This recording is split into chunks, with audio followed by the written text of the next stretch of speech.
नमस्कार। श्रीमद् वाल्मीकि रामायण अखंड पाठ में स्वागत है आप सबका। आज हम प्रारंभ कर रहे हैं एकोनशततमः सर्गः अर्थात 99वां सर्ग युद्धकांड से। और आज जब रावण की सेना के सभी वीर मारे जा चुके हैं, रावण स्वयं श्री राम के सम्मुख होगा युद्ध भूमि में। तो चलिए प्रारंभ करते हैं आज का पाठ। महोदर महापार्श्वौ हतौ दृष्ट्वा स रावणः तस्मिंश्च निहते वीरे विरूपाक्षे महाबले आविवेश महान् क्रोधो रावणं तु महामृधे सूतं संचोदयामास वाक्यं चेदम् उवाचः निहतानां मात्यानां रुद्धस्य नगरस्य च दुःखमेवापनेष्यामि हत्वा तौ रामलक्ष्मणौ रामवृक्षं रणे हन्मि सीतापुष्पफलप्रदं प्रशाखा यस्य सुग्रीवो जाम्बवान् कुमुदो नलः द्विविधश्चैव मैन्दश्च अंगदो गन्धमादनः हनुमांश्च सुषेणश्च सर्वे च हरियूथपाः। तो महाबली वीर विरूपाक्ष तो मारा ही गया था। महोदर और महापार्श्व भी काल के गाल में डाल दिए गए। अब ये देख उस महासमर के भीतर रावण के हृदय में महान क्रोध का आवेश हुआ। उसने सारथी को रथ आगे बढ़ाने की आज्ञा दी और इस प्रकार कहा, हे सूत, मेरे मंत्री मारे गए और लंकापुरी पर चारों ओर से घेरा डाल दिया गया है। इसके लिए मुझे बड़ा दुख है। आज राम और लक्ष्मण का वध करके ही मैं अपने इस दुख को दूर करूंगा। रणभूमि में उस राम रूपी वृक्ष को आज मैं उखाड़ फेंकूंगा जो सीता रूपी फूल के द्वारा फल देने वाला है, तथा सुग्रीव जाम्बवान कुमुद नल द्विविध मैंद अंगद गंधमादन हनुमान और सुषेण आदि समस्त वानर यूथपति जिसकी शाखा प्रशाखाएं हैं। सादिशो दश घोषेण रथस्याति रथो महान् नादयन् प्रययौ तूर्णं राघवं चाभ्यधावत् पूरितातेन शब्देन सनदी गिरिकानना संचचाल मही सर्वा त्रस्तसिंह मृगद्विजा तामसं सुमहाघोरं चकारास्त्रं सुदारुणं निर्ददाह कपीन् सर्वांस्ते प्रपेतुः समन्ततः उत्पपात रजो भूमौ तैर्भग्नैः सम्प्रधावितैः न हि तत्सहितुं शेकुर्ब्रह्मणा निर्मितं स्वयं तान्यनीकान्यनीकानि रावणस्य शरोत्तमैः दृष्ट्वा भग्नानि शतशोः राघवः पर्यवस्थितः। तो रावण ने अपने सारथी से कहा है कि वो आज इस रणभूमि में राम का वध करेगा और युद्ध भूमि में उसे वो ले चले। तो ऐसा कहकर अतिरथी वीर रावण अपने रथ की घरघराहट से दसों दिशाओं को गुंजाता हुआ बड़ी तेजी के साथ श्री रघुनाथ जी की ओर बढ़ा। रथ की आवाज से नदी पर्वत और जंगलों सहित वहां की सारी भूमि गूंज उठी। धरती डोलने लगी और वहां के सारे पशु पक्षी भय से थर्रा उठे। उस समय रावण ने तामस नाम वाले अत्यंत भयंकर महाघोर अस्त्र को प्रकट करके समस्त वानरों को भस्म करना आरंभ कर दिया। सब और उनकी लाशें गिरने लगी। ये जो रावण ने अस्त्र चलाया, इस अस्त्र का देवता तमोग्रह राहु है, इसीलिए इसका नाम तामस है। तो अब वानरों के पांव तामस नामक के उस अस्त्र के प्रहार से उखड़ने लगे। इधर उधर वे भागने लगे और रणभूमि में इससे बहुत धूल उड़ने लगी। वह तामस अस्त्र साक्षात ब्रह्मा जी का बनाया हुआ था, इसलिए वानर योद्धा उसके वेग को सह न सके। रावण के उत्तम बाणों से आहत हो वानरों की सैकड़ों सेनाएं तितर बितर हो गई हैं। यह देख भगवान श्री राम युद्ध के लिए उद्यत हो सुस्थिर भाव से खड़े हो गए। ततो राक्षस शार्दूलो विद्राव्य हरि वाहिनीं सददर्श ततो रामं तिष्ठन्तं पराजितं लक्ष्मणेन सह भ्रात्रा विष्णुना वासवं यथा आलिखन्तमिवाकाशमवष्टभ्य महद्धनुः पद्मपत्र विशालाक्षं दीर्घबाहुमरिन्दमं ततो रामो महातेजाः सौमित्री सहितो बली वानरांश्चरणे भग्नानापतन्तं च रावणं समीक्ष्य राघवो हृष्टो मध्ये जग्राह कार्मुकं विस्फारयितुम् आरेभे ततः स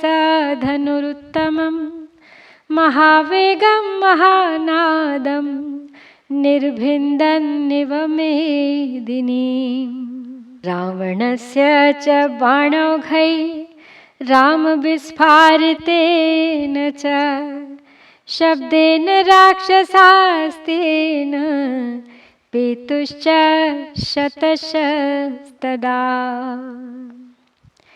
अब उधर वानर सेना को खदेड़कर राक्षस सिंह रावण ने देखा कि किसी से पराजित न होने वाले श्री राम अपने भाई लक्ष्मण के साथ उसी तरह खड़े हैं जैसे इंद्र अपने छोटे भाई भगवान विष्णु उपेंद्र के साथ खड़े होते हैं। वे अपने विशाल धनुष को उठाकर आकाश में रेखा खींचते से प्रतीत होते थे। उनके नेत्र विकसित कमल दल के समान विशाल थे, भुजाएं बड़ी बड़ी थीं और वे शत्रुओं का दमन करने में पूर्णतः समर्थ थे। तदनंतर लक्ष्मण सहित खड़े हुए महातेजस्वी महाबली श्री राम ने रणभूमि में वानरों को भागते और रावण को आते देख मन में बड़े हर्ष का अनुभव किया और धनुष के मध्य भाग को दृढ़ता के साथ पकड़ लिया। उन्होंने अपने महान वेगशाली और महानाद प्रकट करने वाले उत्तम धनुष को इस तरह खींचना और उसकी टंकार करना आरंभ किया मानो वे आज पृथ्वी को विदीर्ण कर डालेंगे। रावण के बाण समूहों से तथा श्री रामचंद्र जी के धनुष की टंकार से जो भयंकर शब्द प्रकट हुआ उससे आतंकित होकर सैकड़ों राक्षस तत्काल धराशायी हो गए। तयोः शरपथं प्राप्य रावणो राजपुत्रयोः स बभौ च यथा राहु समीपे शशिसूर्ययोः तमिच्छन् प्रथमं योद्धुं लक्ष्मणो निशितैः शरैः मुमोच धनुरायम्य शरानग्निशिखोपमा तान् मुक्तमात्रानाकाशे लक्ष्मणेन धनुष्मता बाणान् बाणैर्महातेजा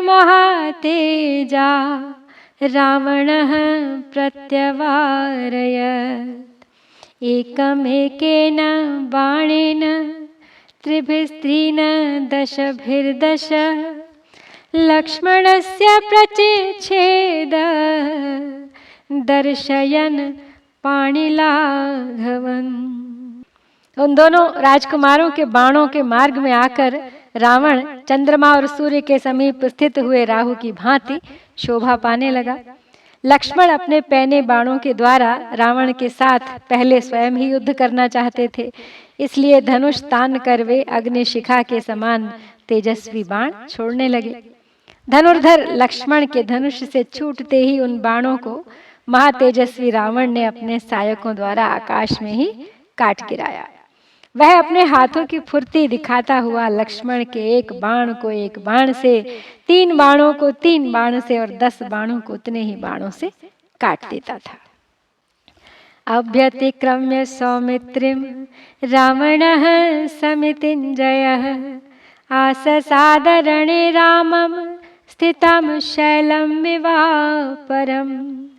स राघवं समासाद्य क्रोध संरक्त लोचनः व्यसृजच्छरवर्षाणि रावणो राक्षसेश्वरः शरधारास्ततो रामो रावणस्य धनुष्युताः दृष्ट्वैवापतिताः शीघ्रं भल्लान् जग्राह सत्वरम् तान् चरौघांस्ततो भल्लैस्तीक्ष्णैश्चिच्छेद राघवः दीप्यमानान् महाघोरान् शरानाशी विशोपमान् राघवो रावणं तूर्णं रावणो राघवं तथा अन्योन्यं विविधैस्तीक्ष्णैः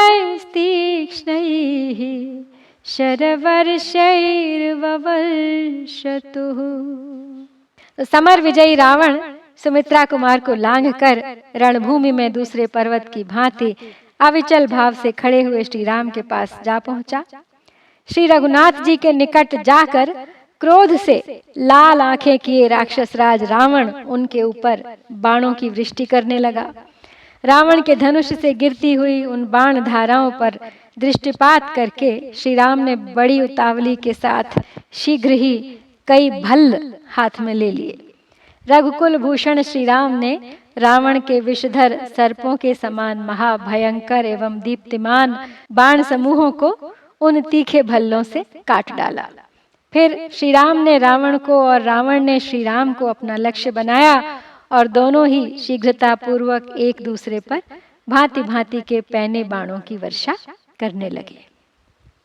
चेरतुश्च चिरम चित्रम मंडलम सव्य दक्षिणम बाणवेगात् समुत्क्षिप्ता वन्योन्यम पराजितौ तयोर्भूतानि वित्रे सुरयुगपत् संप्रयुध्यतोः रौद्रयोः सायकं चोर्यमान्तक निकाशयोः सततं विविधैर्बाणैर्बभूव गगनं तदा घनैरिवातपापाये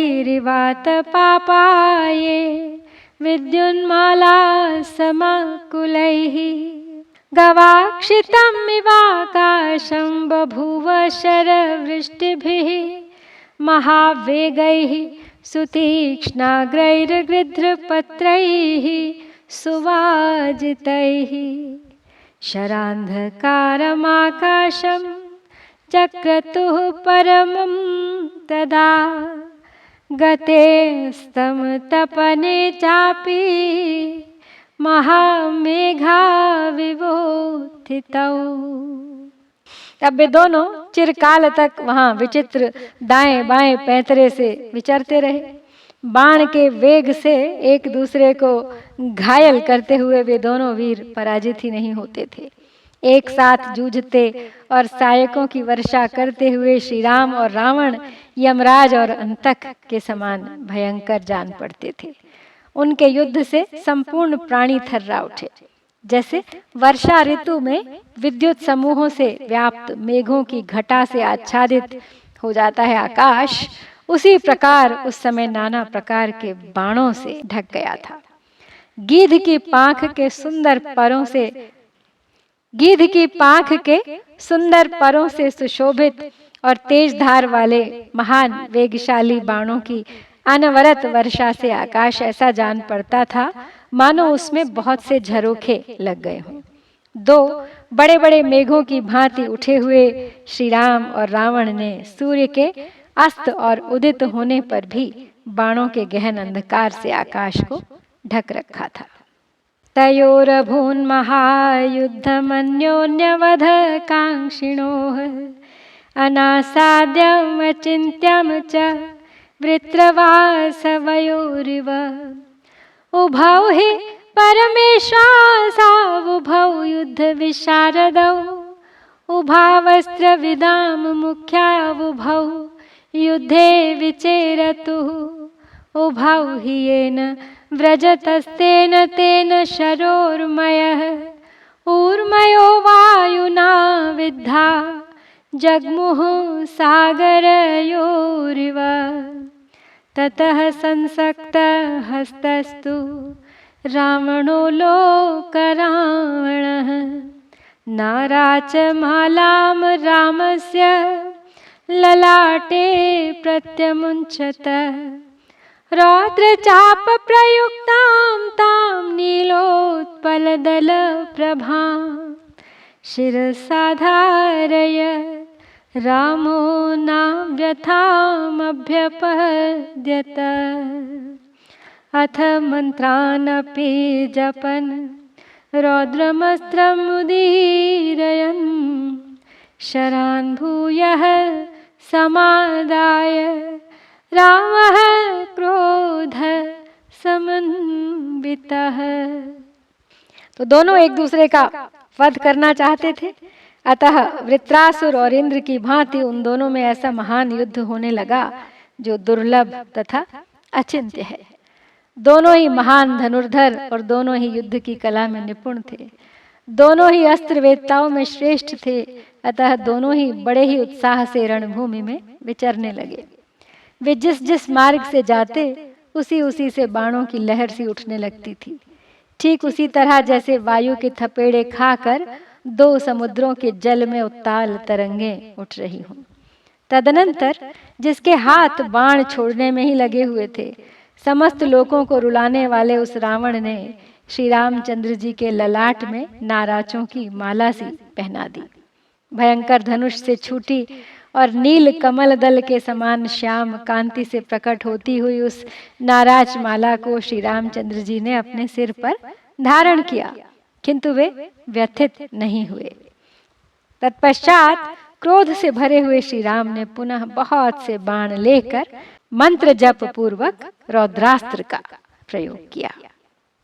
मुमोच च महातेजाश्चापमायम्य वीर्यवान् तान् शरान् राक्षसेन्द्राय चिक्षेपाच्छिन्न सायकः ते महामेघ संकाशे कवचे पतिताः शराः अवध्ये राक्षसेन्द्रस्य न व्यथां जनयंस्तदा पुनरेवाथ तं रामो रथस्थं राक्षसाधिपं ललाटे परमास्त्रेण सर्वास्त्रकुशलोऽभिनः ते भित्त्वा बाणरूपाणि पञ्चशीर्षायवोरगाः श्वसन्तो विविशुर्भूमिं रावण प्रतिकूलिताः निहत्य राघवस्यास्त्रं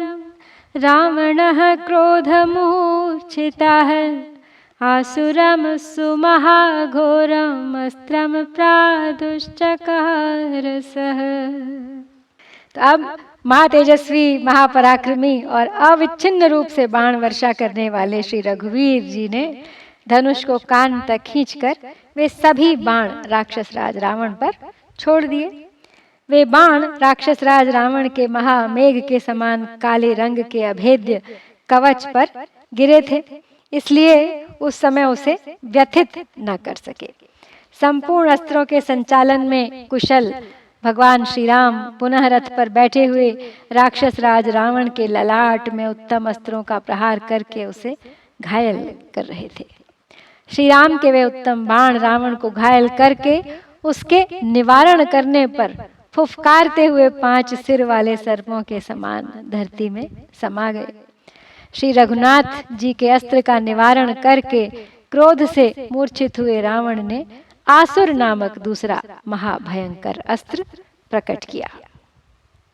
सिंह व्याघ्र मुखांश्चापि कंककोक मुखानपि गृध्रशेन मुखांश्चापि श्रृगाल वदनांस्तथा ईहा मृग मुखांश्चापि व्यादितास्यान् भयावहान् पंचास्यान् लेलिहानांश्च ससर्जनिशीतान् शरान् शरान् खरमुखांश्चान्यान् वराहमुख संश्रितान् श्वान कुक्कुट वक्त्रांश्च मकराशि विशाननान् एतांशान्यांश मायाभिः ससर्ज निशितान् छरान् रामं प्रति महातेजाः क्रुद्धः सर्प इव श्वसन् आसुरेण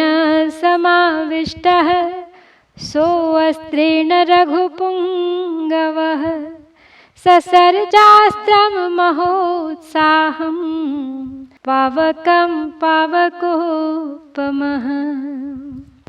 अब रावण ने श्री राम के ऊपर आसुर नाम का एक महाभयंकर अस्त्र प्रकट किया है, जिससे सिंह, बाघ, कंक, चक्रवाक, गीध, बाज, सियार, भेड़िए, गधे, सुअर, कुत्ते, मुर्गे, मगर और जहरीले सांपों के समान मुख वाले बाणों की वृष्टि होने लगी।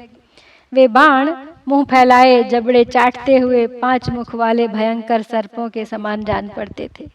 फुफकारते हुए सर्प की भांति कुपित हुए महातेजस्वी रावण ने इनका तथा अन्य प्रकार के तीखे बाणों का भी फिर श्री राम के ऊपर प्रयोग किया। उस आसुरास्त्र से आवृत हुए अग्नितुल्य तेजस्वी महानुत्साही रघुकुल तिलक श्री राम ने अब आग्नेयास्त्र का प्रयोग किया। अग्निदीप्त मुखान बाणांस्तत्र सूर्य मुखानपि चंद्रार्ध चंद्रवक्त्रांश्च धूमकेतु मुखानपि ग्रह नक्षत्र वर्णाश्च महोल्का मुख संस्थितान् विद्युज्जिह्वोपमांश्चापि ससर्ज विविधान् छरान् ते रावण शरा घोरा राघवास्त्र समाहताः विलयम जग्मुराकाशे जघ्नुश्चैव सहस्रशः तदस्त्रं निहतं दृष्ट्वा रामेण क्लिष्टकर्मणा हृष्टाने दुस्ततः सर्वे कपयः कामरूपिणः सुग्रीवाभिमुखा वीराः संपरीक्षिप्य राघवम् ततस्तदस्त्रं विनिहत्य राघवः प्रसह्य तद्रावणबाहुनिःसृतम् मुदान्वितो दाशरथिर्महात्मा विनेदुरुच्चैर्मुर्दिताः कपीश्वराः। तो श्री राम ने अब आग्नेयास्त्र का प्रयोग कर दिया है। उसके द्वारा उन्होंने अग्नि, सूर्य, चंद्र, अर्धचंद्र, धूमकेतु, ग्रह, नक्षत्र, उल्का तथा बिजली की प्रभा के समान प्रज्वलित मुख वाले नाना प्रकार के बाण प्रकट कर दिए हैं।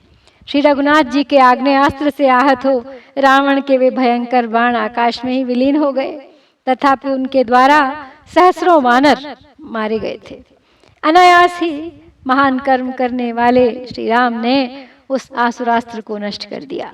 यह देख इच्छानुसार रूप धारण करने वाले सुग्रीव आदि सभी वीर वानर श्री राम को चारों ओर से घेर कर हर्षनाद करने लगे। दशरथ नंदन महात्मा श्री राम रावण के हाथों से छूटे हुए उस आसुरास्त्र का बलपूर्वक विनाश करके बड़े प्रसन्न हुए और वानर यूथपति आनंद मग्न हो उच्च स्वर से सिंहनाद करने लगे। तो श्री राम और रावण युद्ध में एक दूसरे के सम्मुख हैं, एक दूसरे पर प्रहार कर रहे हैं।